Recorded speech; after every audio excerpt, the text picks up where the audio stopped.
অনেক ঘন মধু।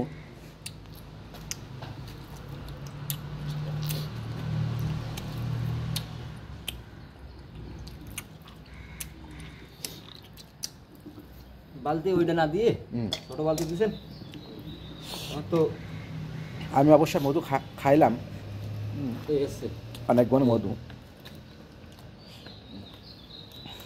সব কিছু প্রশংসা আল্লাহর জন্য, শুকর আদায় করি আলহামদুলিল্লাহ। আল্লাহু আকবার।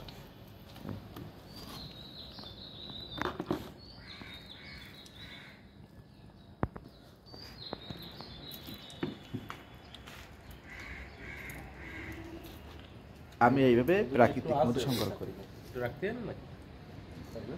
আমার কাছ থেকে খাঁটি মধু সংগ্রহ করবেন। টয়লেটে বাচ্চাটা কেটে নিয়েছে, নাহলে এই দুই বালতি আমি বালতি এরকম তো গাছ আমার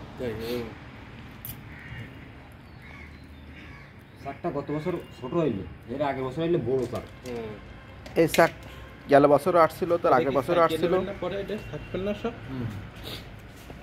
কিন্তু শাকটা আমি বানাই রাখতে পারলাম না, পোলাপান ওই যে জায়গাটা পোলাপান অত্যাচার করে। আমার ছোট ভাই আমার সঙ্গে শাক দেখতে আসছে। আমার ছোট ভাই, দোয়া করবেন। আলহামদুলিল্লাহ। সেবামূলক কাজ কাম করে। সে নাক কান গলা বিভাগের আলাসে বেডের বড় ডাক্তার, তার সঙ্গে কাজ করে।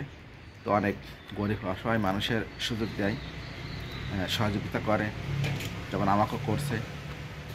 সহযোগী ডাক্তারের কাছে যোগাযোগ সহজ বা অন্য আনুষঙ্গিক সেও আমার সহযোগিতা করে। আমার এলাকার ছোট ভাই।